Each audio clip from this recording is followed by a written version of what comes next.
Yes, we're going to get started. We have 19 minutes.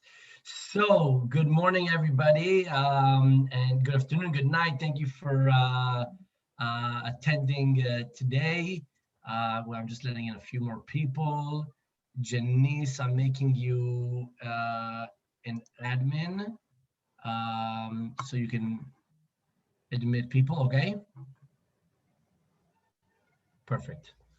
Okay, so we are going to start. First of all, I'm thankful so much for every one of you for joining us this morning. It's been an amazing experience getting to know this organization, NALA, Israel. I didn't know about them. My brother did know about them because he worked in this humanitarian world. I didn't know about them, and unfortunately, I feel like more people need to know about this because it's such amazing work. And whoever knows me knows that I don't get excited about too many things, but I'm excited about this. So there's a good reason, and I would want. And what we're actually doing today in the next 18 minutes is we're trying to understand. What we're trying to see the vision, why NALA was created, how it was created. We brought Professor Zvi Bentwich to talk about his vision, the creator of NALA, the visionary of NALA. We have here Michal Brook, the CEO of NALA, and we have other personnel from San Diego and from Israel. And I'm so happy to have all of you here with us today. And we understand what's the vision, why this happened, and then I'll give Zvi a few minutes to talk about that, and then we'll talk about the practicality, why, how what we're doing is affecting millions of lives, and and you'll understand how amazing this organization is. Without further ado, I'm just going to pass it on to Professor Zvi. Zvi, take it away. Okay, so I'm also delighted to have this. A number of attendants. I remember when we started having the San Diego branch of NALA, this was just Yaron and myself and Michal, of course, Michal and myself. And so because of the constraints of time, I'll jump into the actual subject. And so Yosef asked me to say in a few words what motivated me, how it started. So for those of you who don't know, I was the first physician researcher, if you like, that dealt with HIV/AIDS in Israel starting from 1982. We had the first patient actually at December 1982. And to cut a long story shorter, I was at the head of the largest center in Israel, and as a result, and of course the largest research team of HIV, let's say, and with the incoming of the immigration wave from Ethiopia, there was a significant prevalence of HIV in these immigrants. And many of them came to my attendance as a center of treatment. And I was impressed, more or less, right from the beginning, from the existence or the presence of co-infection in these patients, in these HIV patients, of intestinal worms, of schistosomiasis. And because I was very much intrigued with the question of what makes HIV/AIDS different in Africa from Western countries, European, North American. So the issue or the possibility of the role that co-infections may play, and especially co-infections that are so common in those developing countries.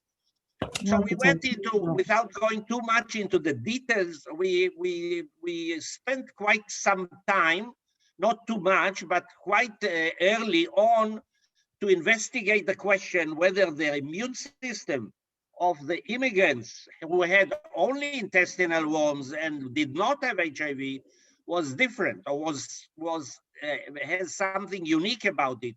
And again, to cut a long story short, there was a very clear outcome which came into several publications and actually did get quite a, I would say even a big attention worldwide, that showed that intestinal worms were indeed causing, or if you like, screwing up the immune system to the extent that several markers of activation of the immune system were present. And therefore, we came out with a hypothesis or working hypothesis that these changes in the immune system make the host, in that case, population, more susceptible to the infection to HIV. And later on, we said that that would apply also to tuberculosis, and less able to cope with it. And last but not least, that would maybe account for what was already known, weaker response to vaccination. So this was a background, and that translated at that time already to our suggestion that eradication of these infections, control, eradication, would make a difference in the epidemiology of HIV in developing countries. I can only say that at that time, we didn't get that across to the extent that I wanted, and it was really the result of the concordance at that time of the entrance of the antiretroviral therapy medications, which, as you know, was the biggest success, actually the most impressive and significant achievement of the biomedical research, if you like, that led to the situation which we never dreamt of, that HIV/AIDS has become a disease that one can live with, from a disease that literally killed 100% of, more or less 100% of patients. You are now at the situation where you don't have to die of HIV/AIDS and live more or less the same length of duration. But coming back again to these co-infection, intestinal worms and schisto, we still were very much trying to move forward with this idea, in other words, eradication or control of these diseases, and that is the bottom line of NALA. In other words, when I came out some years later, and I moved over to another university, to Ben-Gurion University, and established a center for tropical disease and AIDS. The idea was that we will go ahead and move to eradicate or control these diseases because of HIV/AIDS. So this was the first stage, and that led to my coming to Ethiopia in 2000. I visited Ethiopia before and after, literally 33 times being in Ethiopia so far, which is not so small number. And starting from 2006, the main objective was to move forward with this idea of eradicating, controlling HIV and intestinal worms, or what is called neglected tropical diseases. And again, to cut a long story shorter, quite early on, in other words, even already in 2006, I was very clear that the connecting it to HIV, though I'm still sure that that's true, these diseases are bad, are causing or are playing a major role in the poverty and in diminishing or obstructing development, personal and population-wise. And so I was very clearly convinced that that was a worthwhile cause in itself, and therefore its relation to HIV not became irrelevant, but became secondary to what we should try and gain. And starting from these years, 2006-07, which was mainly carried by the university, I became aware that the university is not a worthwhile partner for implementing things in Ethiopia. And so we found the organization, the non-profit organization, NALA, which is, if you like, was thought to be the implementing arm of the university, but very quickly or very clearly became the organization that did the work. And following that, there were two major milestones, I would say, that characterized this development. The first one was the realization that if you want to do these things, what makes you unique compared to other organizations, even large organizations that were there already trying to work or to do some things with these diseases. And it was very clear to me that the main objective that these other organizations were not really tied to or committed to was changing the behavior of the population. It is all very well to deliver drugs, to do operations, and so on and so forth. But if you don't change the behavior, you get reinfected, especially in a situation where you don't change the infrastructure. So this was one thing. The second thing, I think, was the priority of the local authorities in this direction. When I came in 2007 or 8,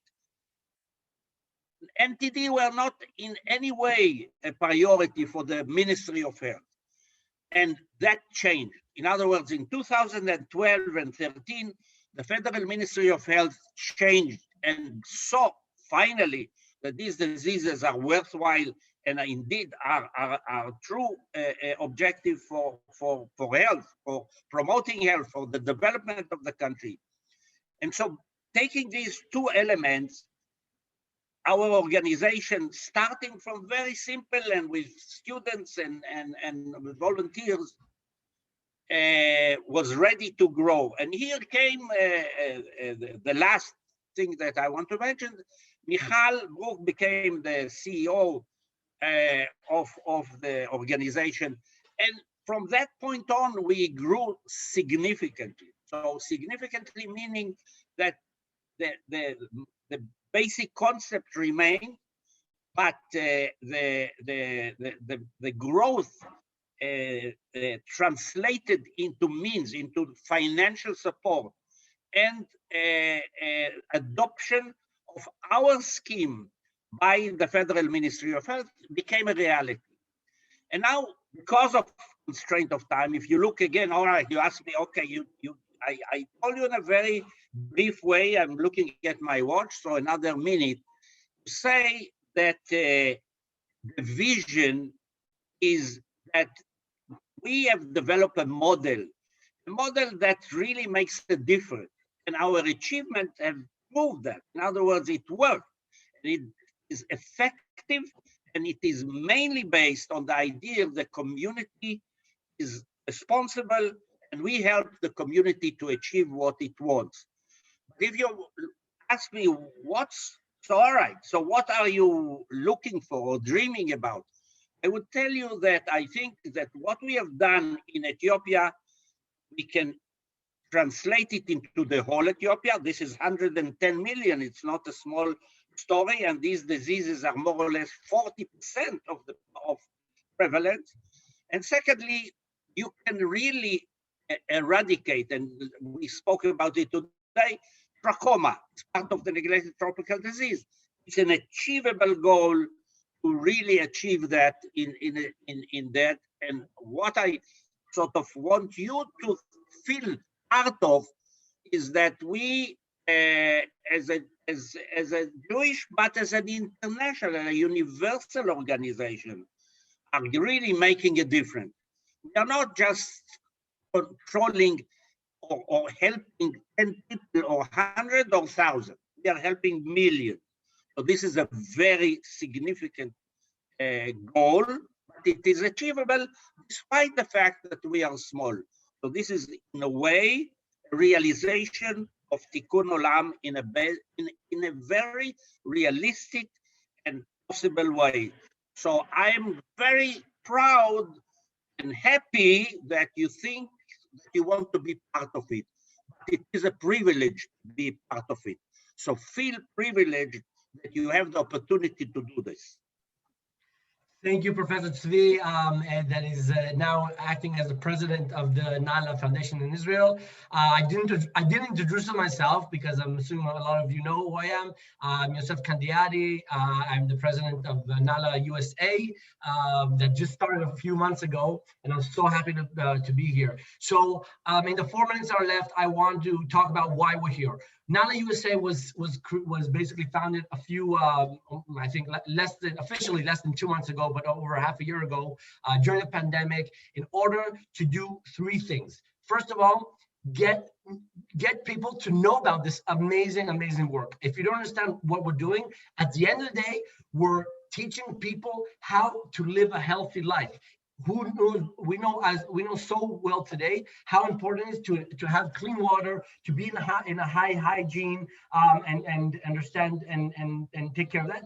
We need to get this information out. People need to know about this organization. So if you know people, if you can follow us on Facebook, if you can go into our site, learn about the stuff, please share it with your friends, tell them about this amazing organization that unfortunately has not got the publicity that it's meant to be. People do a lot less and get a lot more publicity. So we're not strong in marketing. Help us get to more people. Second of all, we are here to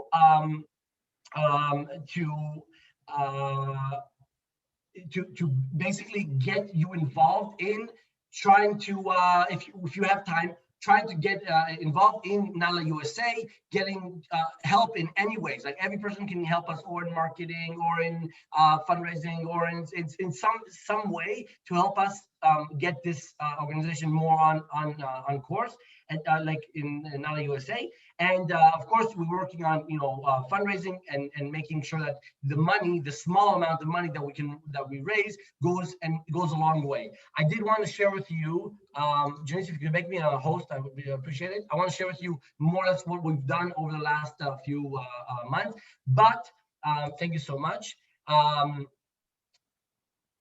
It's very important for us that you feel that you can that you in any way can be part of this organization. Okay, knowing what we do, taking the knowledge that we have, teaching people in Ethiopia and passing it on, sending in teams to help with water systems in Ethiopia. We're going to be expanding to other countries hopefully soon. We're getting grants from all over the place because people are starting to understand how important and successful this organization is. So if you have a chance to, if you think of something that you can help with, I put a few links that I want you to look into. One of them, the first link is we put together a coalition. It's going to start in a minute or two. We put together a coalition with organizations in Israel that are here to help in the humanitarian crisis in Ethiopia. That's the first thing. That's the next event that's happening in 2 minutes. Then if you want to donate, a small amount goes a long way. We have the JGive link, really just so you can see the numbers. Like with $3,000, we've managed to distribute over 1 million liters of water to over 14,000 families, give out food, give 1,000 soap, 1,000 hand sanitizer, 1,000 masks. So a little bit of money goes a long way. And I have to say that not many organizations have this success ratio of small money versus how much we affect people's life. If you want to sign up to get information, be on a newsletter, know what's going on, we have the forms you can fill out for information, to get more information. And obviously our internet site, themanalafoundation.org, you can go in and learn more about our work. So I want to keep you on edge and tell you that really, please reach out to any one of us that invited you. If you want to be more involved, learn more about what you can do, how you can help us. And I think that our time is up, unfortunately. I wanted to have time for questions. If I'll stick around here for a while, and Zvi will stick around for a while for any questions. If you want to move to the next link, or you can email, obviously, Janice for questions. If you want to ask questions, you're more than welcome to. If you want to hear about this coalition that was put together with Israel, Cultivate, Nala, and JDC, and so forth, please go to the next link. It's like a scavenger hunt. You're going from one place to another. So enjoy the next session. And if you have any questions, we're here to answer. Thank you so much for your time, and hope to see you guys very, very soon.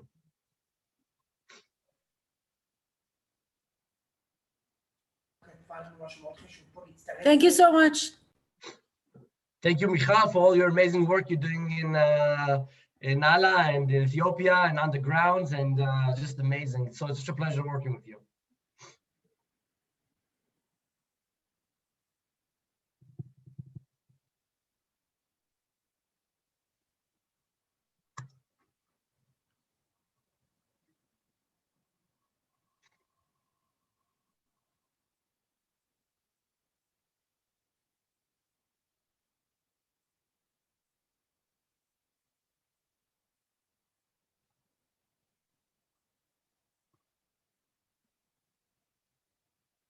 Thank you, Ruth.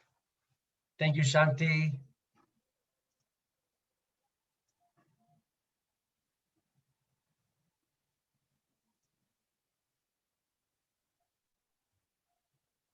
Thank you, Zvi, for attending. Thank you, Janice, for arranging this. Of course, my parents, my father and my mother that are here. Even if you want to continue have a conversation with Zvi, you're more than welcome to.